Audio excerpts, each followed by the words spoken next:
Eesti Vabariigi põhiseadus, paragrahv 54.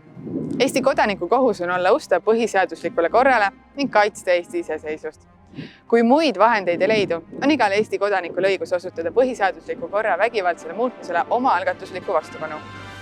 Eesti Vabariigi president Georg Lennart Meri on öelnud, et oma riigi eest vastutame kõik koos, igaüks eraldi. Põhiseaduslikku korda saab tagada meist igaüks, olenemata vanusest, soost või füüsilisest võimekusest. Ja riigikaitseorganid ka tagavad kõigile Eesti kodanikele võimaluse osaleda riigikaitses. Selleks on erinevaid võimalusi. Panustada kogu ühiskonna, oma perekonna ja iseenese jaoks osaledes õppekogunemistel, olles vabatahtlik päästja, abipolitseinik või kaitseliitlane.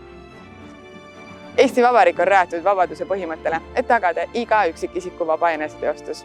Sama tähtis kui eneseteostus on oluline ka kõigi inimeste võrdsed valikud ja võimalused.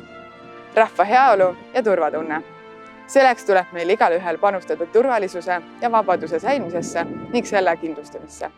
Need on väärtused, mis tänases päevas tunduvad tihti iseenesestmõistetavad. Kuid Eesti iseseisvus ja vabadus ei ole kunagi olnud ega saa olema iseenesestmõistetavad. Eesti riik on loodud rahva ja vabaduse kaitseks.